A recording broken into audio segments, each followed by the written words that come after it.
Welcome back to Aadya media. నేను మీ ప్రియా. ఈ రోజు మనతో ట్రెండింగ్ న్యూస్ డిస్కస్ చేయడానికి ఇమ్మంది రామారావు గారు ఉన్నారు, senior journalist and cine critic. ఆయనతో మాట్లాడదాం. నమస్తే సార్. నమస్తే.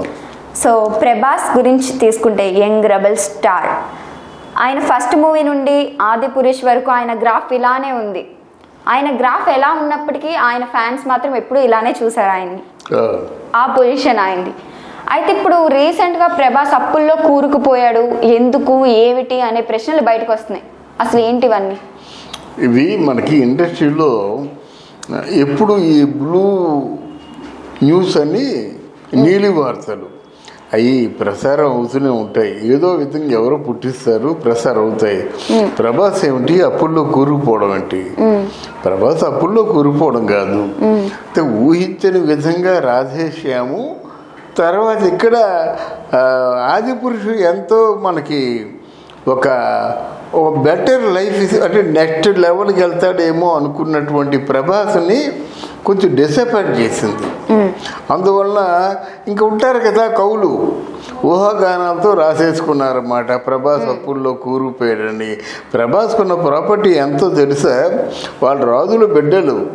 వాళ్ళు మొగల్తూరులో కానీ బయట కానీ ఇక్కడ హైదరాబాద్లో కానీ వాళ్ళ నాన్నగారు కేంద్ర మంత్రిగా పనిచేశాడు తెలుసా నీకు?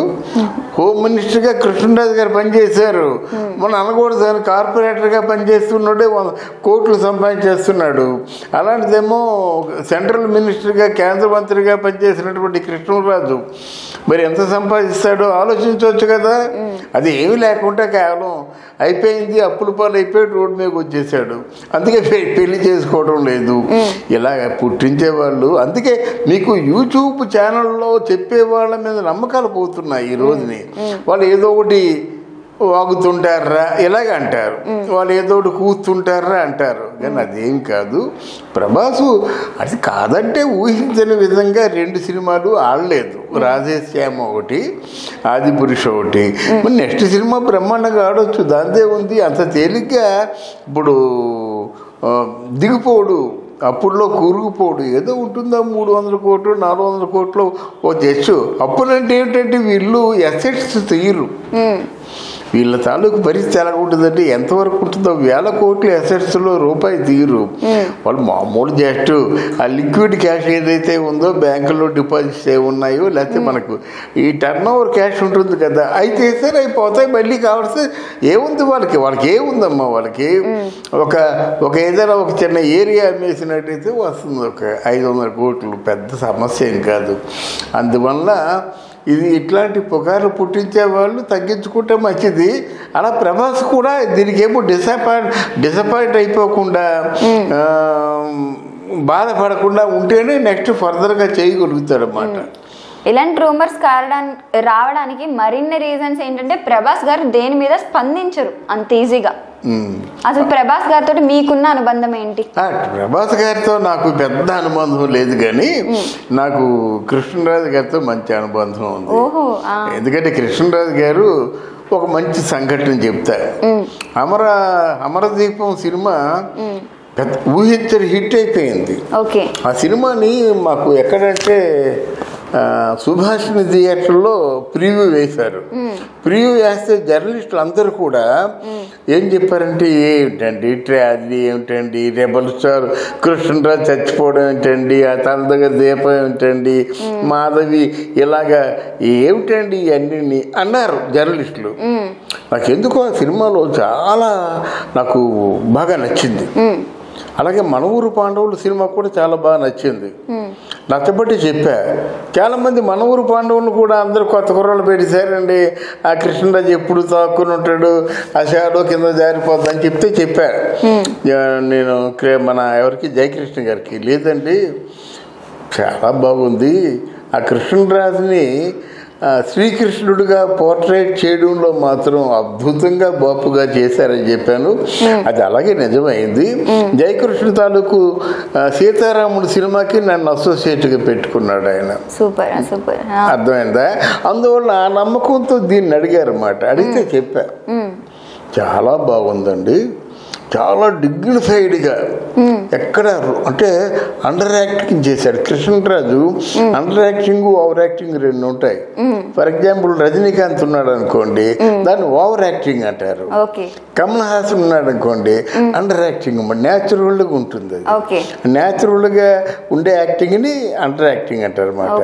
అలా న్యాచురల్గా ఉండే యాక్టింగ్ కృష్ణరాజు చేశాడు కాబట్టి ఆ సినిమా విపరీతంగా ఆడేసింది. ఆడేస్తే గిరి రోడ్ నెంబర్ 2లో ఉండేవారు. అంటే టీ నగర్లో గిరి రోడ్ నెంబర్ 2లో ఉంటే ఓ మంచి ఫంక్షన్ పెట్టుకున్నారు.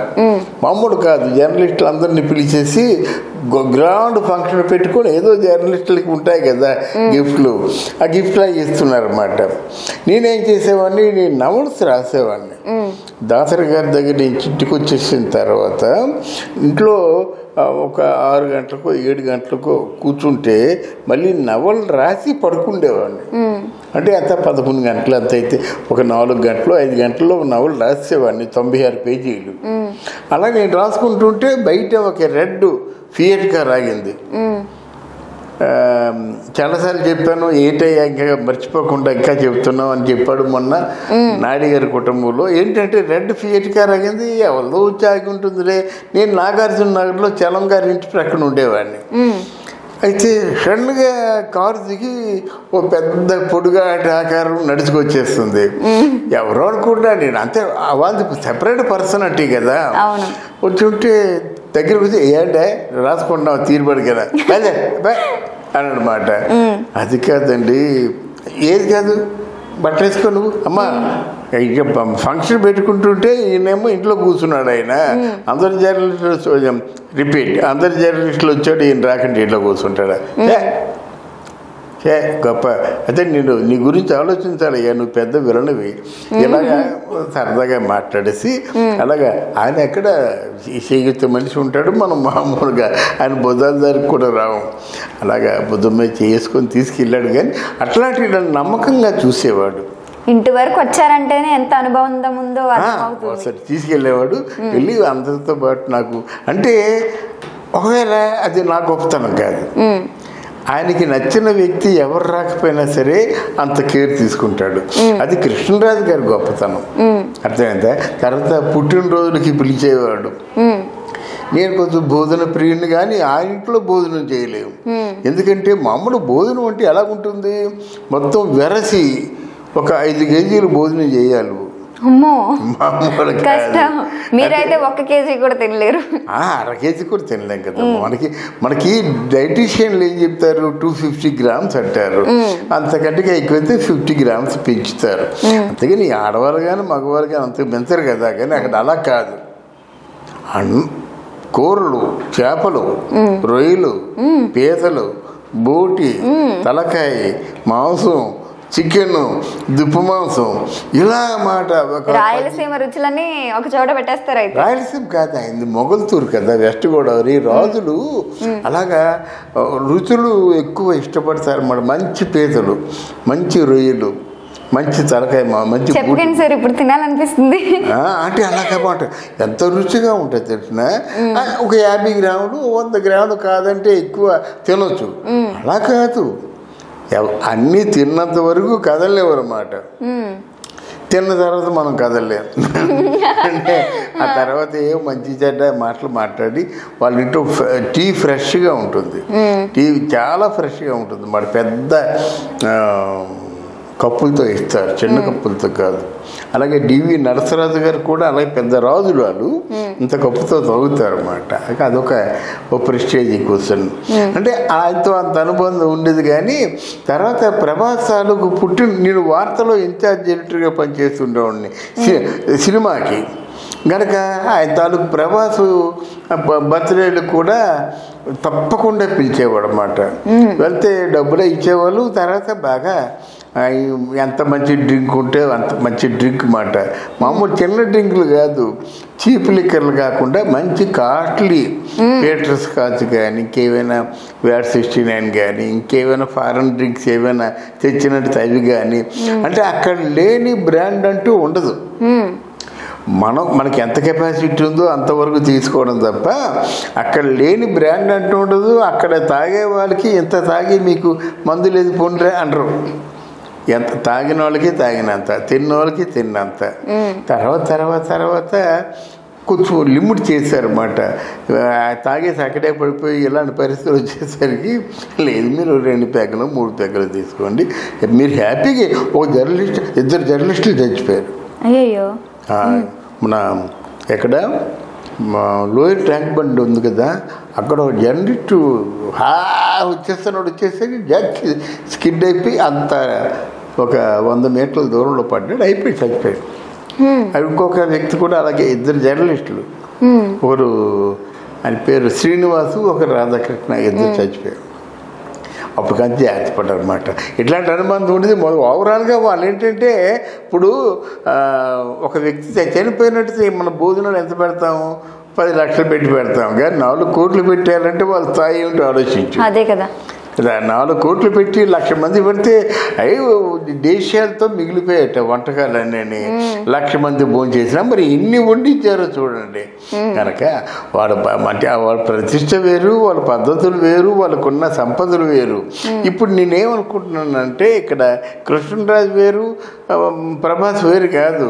అక్కడ వాళ్ళ నాన్నకి ప్రభాస్ ఇంకొక బ్రదర్ ఉన్నాడు, ఇక్కడేమో అందరూ ఆడపిల్లలే. ఈ ఆడపిల్లలు ఆ ఆడపిల్లలు, ఈ అందరు ఆడపిల్లలకు కూడా పెళ్లి చేసే బాధ్యత ప్రభాసే.